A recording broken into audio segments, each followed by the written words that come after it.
Welcome to the Rise and Rise of the Perimenopausal Princess with Jade Sterling. I'm your host, Jade Sterling, a perimenopausal woman who once found herself sitting in her car wondering what the purpose of life even was, at a time where it felt like that there was a mist over my body, mind, and spirit.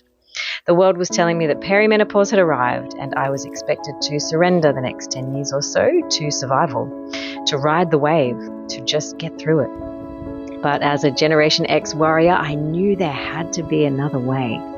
So I went searching for something to believe in, for something, anything to feel better. What I found was a compass, a map, and a process. Now I'm here to lead others out of the mist, out of the silence of the patriarchy, and into the highest level of personal power available to us. A portal into a version of yourself that you may not even know exists yet. With my experience as a women's health nurse, coach, and almost 5 decades of life as a human being, I'm honored to be your guide on this journey. Be prepared to feel inspired, empowered, reawakened as I guide you out of the mist and into the next most powerful chapter of your life. Join me as we explore the stories, secrets, and strategies to help you reclaim your power, purpose, and peace in perimenopause. Hello and welcome to episode 2 of the Rise and Rise of the Perimenopausal Princess with Jade Sterling. I'm Jade Sterling. I have taken it upon myself to elevate perimenopausal women just like me in their body, their mind, their spirit, their bank account, their hormones, their relationships, and just see how far we can expand and grow and learn and thrive together at this time of our lives, where society kind of tells us that it's time for the pastures and we're not as functional or as useful or as productive as we used to be in ways that contribute to the society that exists at the moment anyway. And I'm trying to change that narrative. Well, I have changed that narrative for myself on the inside, and I have found that I've had huge personal transformations. I've been able to share that with other people to just live a life that's really fulfilling and worthwhile. And now I'm sharing that with all of you. And so I want to take you on my journey. I decided that I wanted to take it to the next level for myself. And one of the things that I have been working on is my financial situation. And I find that finance and money is a symbol of power in today's patriarchal society. And so I want to be able to access an abundant flow of finances. I set a goal to make $10,000 in 1 month for myself as a symbol of stepping into my power in a way that's going to be understood by society today. And I've invited you to do the same. You might not necessarily be at the stage that I'm at right now, where finances is something that really needs to be worked on and stepped in as a source of, I have control, I have the ability to access and attract what I need. It might be something different for you. It might be your body, it might be your emotions, it might be your relationships. But I'm going to go through every single one of those key relationships in this series. So stick with me. If money's not where it's at for you, there might be something else, though, that you can still take from this particular situation and apply it into your life, because that's my goal for you in these episodes of watching and listening, to be able to actually take something very tangible and apply it into your life to make the changes that you need to make so you can live a life that just feels good on the inside, where you can feel better, choose freedom, and achieve your goals.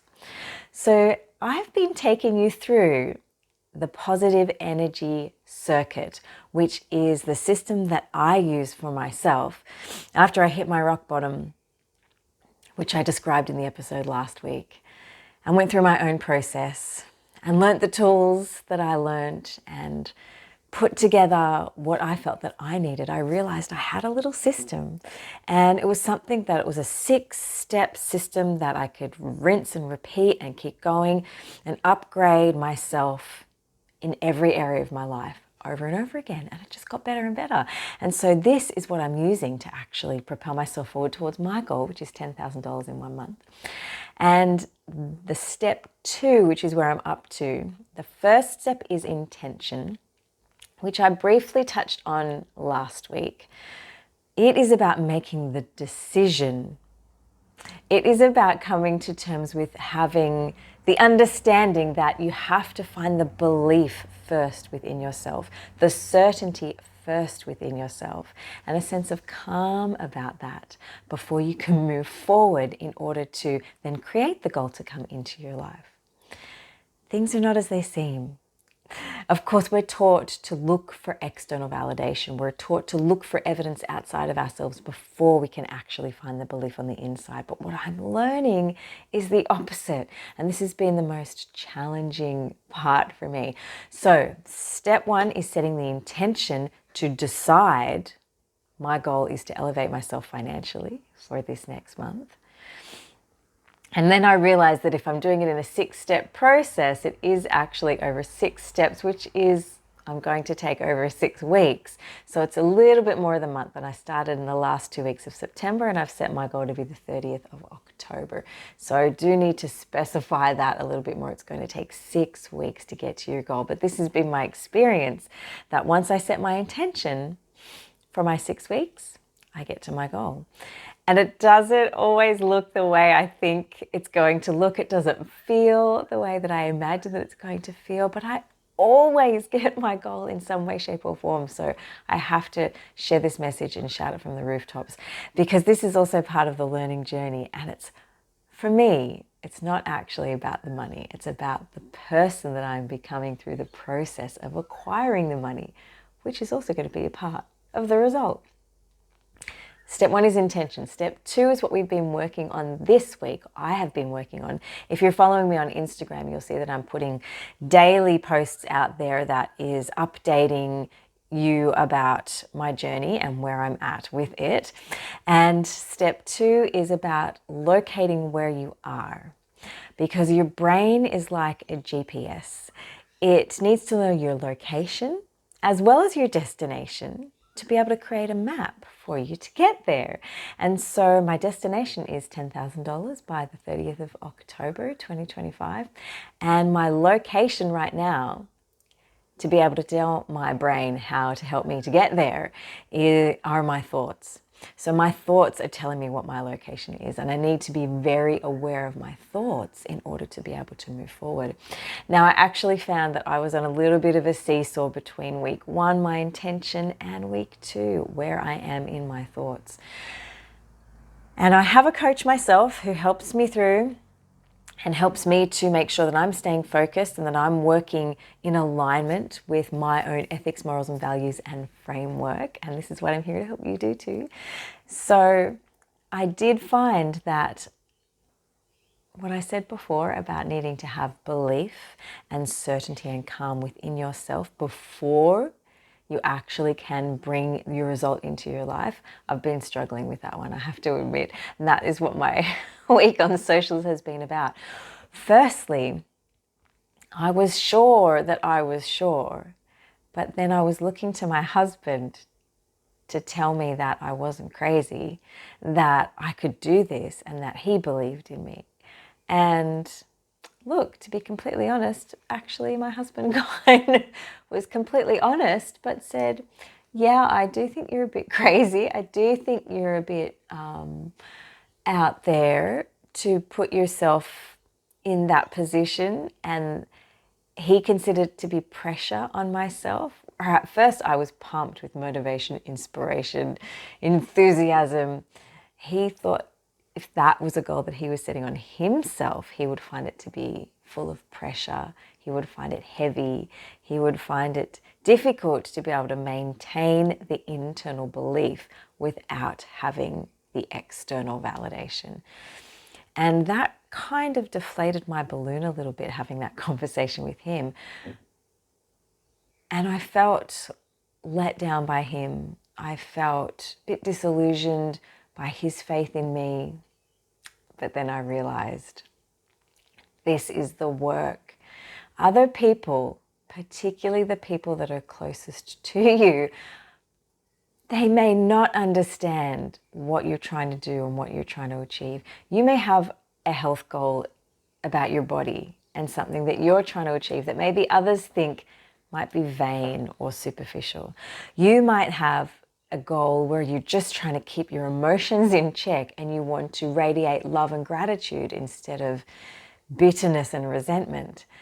But you're surrounded by people who are full of bitterness and resentment, and they don't understand how you can embrace that somebody just cut you off on the highway on the way to work, or somebody backstabbed you in the workplace, and you want to find a way that you can grow into it and elevate that and expand in that. And other people are like, what, are you crazy? These people are just out to get you, and there's nothing good about that. And it can deflate your balloon, like my conversation with my husband deflated my balloon. But this is the real work. This is stage 2, realizing where we are. And where we are is needing, where I am is needing some sort of external evidence to tell me that I'm on the right track. And I need to go back to step 1 and remember that my intention and my decision is all I need. This can be the most difficult step in order to move forward. And this is where I'm at. And so I've been really working on that. The way that I've been able to try and move forward is by taking time to be very, very quiet, less talking, more breathing in the awareness of the breath at my nostrils. As I breathe in and being aware to take an exhale out my mouth, like I'm blowing out a birthday candle. Every time I feel a wave of anxiety or doubt or guilt or a big negative emotion that makes me feel like my balloon is deflating and makes me start to question whether I'm on the right track or not. So stillness is the first thing I've been doing to be able to help recalibrate myself and hold my vision. The second thing I've been doing is writing things down.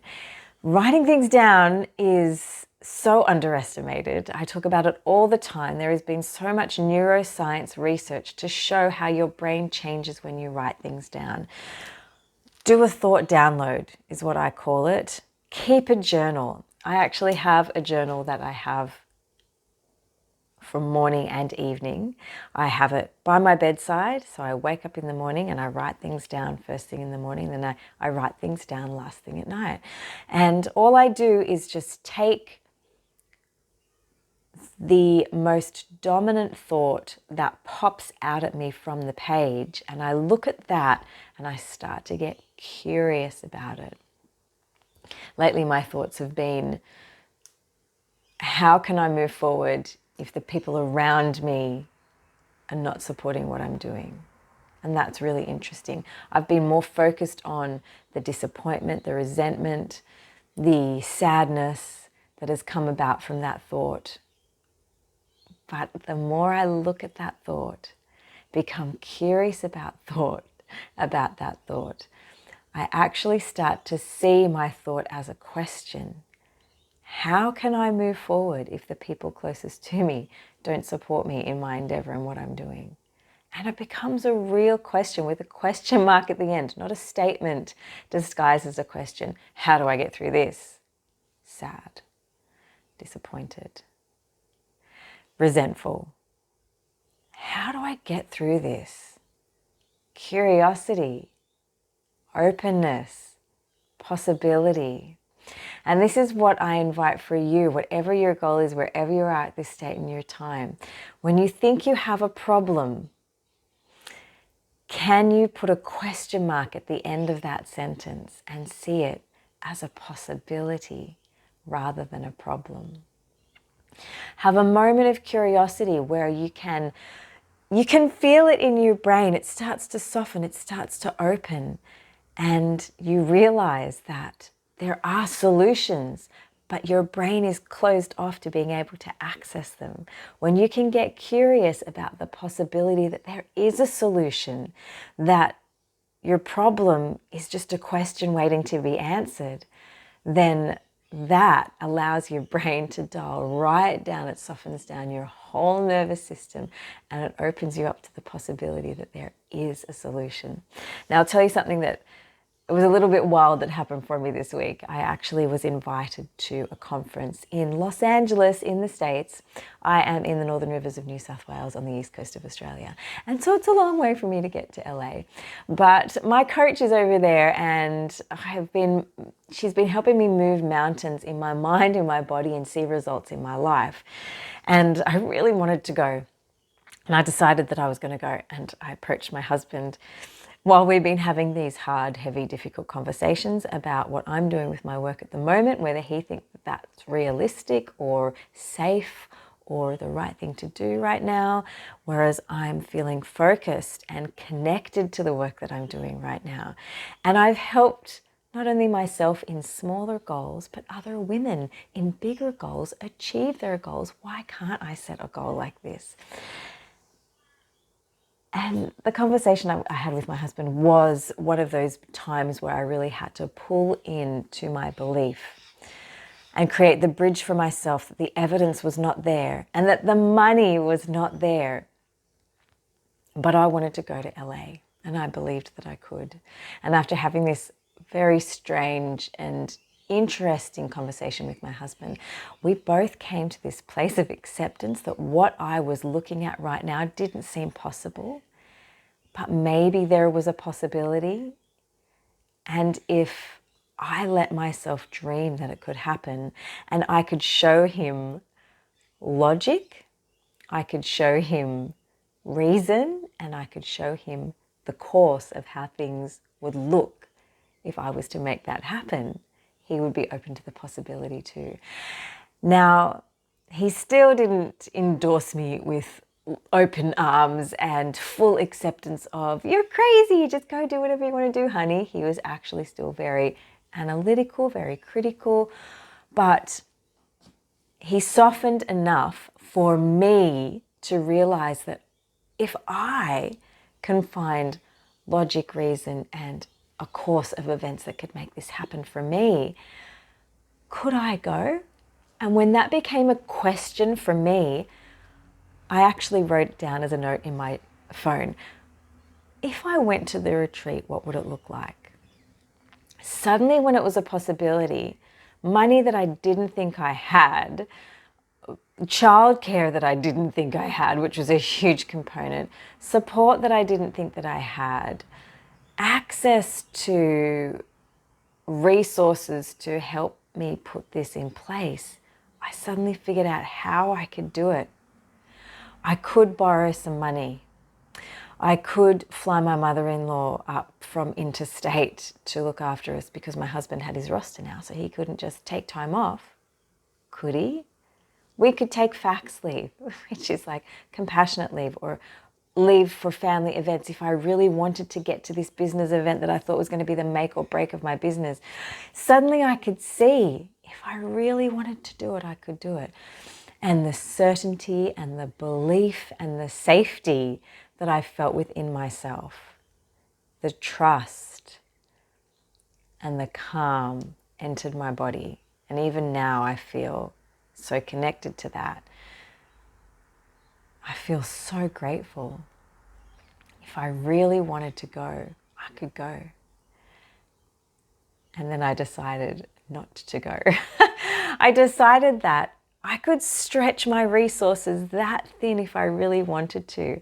And just the thought of that possibility gave me the belief and that calm and that certainty, which is the experience that I needed to move forward in my goal. And I realized I don't have to go anywhere to move forward in my goal.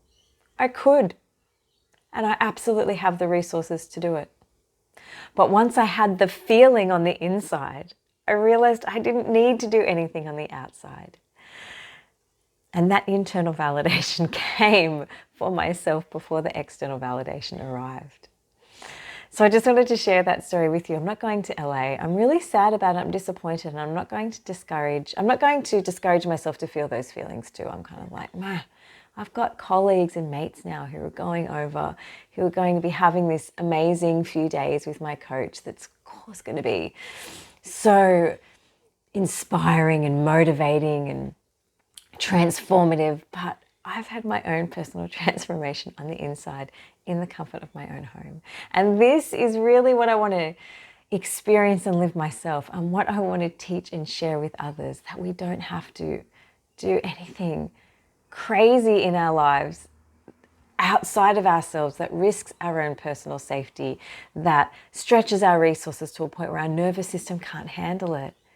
We can do it in a place where we can manage, where we can just live a good life and live it to the fullest and not have to go anywhere or do anything that risks anything.